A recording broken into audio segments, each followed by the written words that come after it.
அனைவருக்கும் வணக்கம்.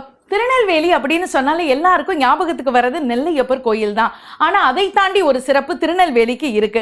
திருநெல்வேலி கெட்வேல் வளாகத்துக்குள்ள இருக்கிற அபூர்வ ஆஞ்சநேயர் கோயில். இந்த ஆஞ்சநேயர் சைவத்தையும் வைணவத்தையும் இணைக்கக்கூடிய ஆஞ்சநேயரா இருக்கார். இங்க ஆஞ்சநேயர் சிவலிங்க வடிவில் காட்சி தருகிறார்.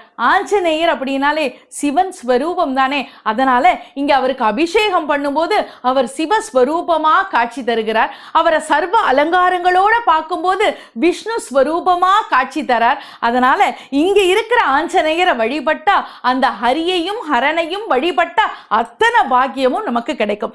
இந்த கோயில்ல இருக்கிற மிகப்பெரிய சிறப்பு, ஒரே கர்ப்ப கிரகத்துல ஒரு செயலை ஆரம்பித்து வைக்கிற மகா கணபதியும் அதை வெற்றிகரமாக முடித்து வைக்கிற ஆஞ்சநேயரும் ஒரே கர்ப்ப கிரகத்துல காட்சி தருகிறார்கள்.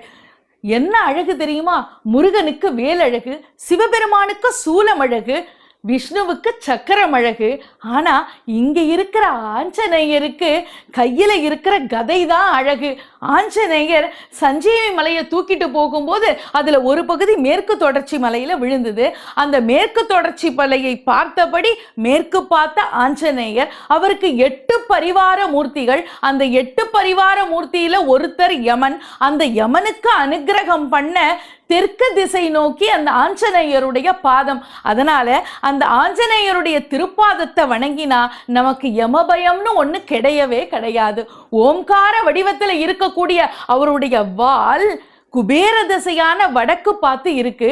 அவருடைய வால் நுனியில நவக்கிரகங்களையும் நம்ம பார்க்கலாம். அதனால வால் ஆரம்பிச்சு அந்த ஆரம்பத்துல பொட்டு வச்சு வால் நுனியில பொட்டு வச்சு முடிப்பாங்க. இப்படி 48 நாள் ஆஞ்சநேயருடைய வால்ல பொட்டு வச்சு வழிபட்டா நம்ம நினைச்ச காரியம் அத்தனையும் நிறைவேறும். அவருடைய வலது உள்ளங்கையில மகாலட்சுமி வாசம் செய்கிறா. அப்படிப்பட்ட ஆஞ்சநேயரை வழிபட்டோம்னா நமக்கு சகல சௌபாகியங்களும் செல்வ வளங்களும் கிடைக்கும் என்பது நம்பிக்கை. அதனால மறக்காம நம்ம ஊர் திருநெல்வேலிக்கு போங்க. அங்க இருக்கிற அபூர்வ ஆஞ்சநேயரை தரிசனம் பண்ணுங்க. அவருடைய பேரருளை பெறுங்கள். நன்றி, வணக்கம்.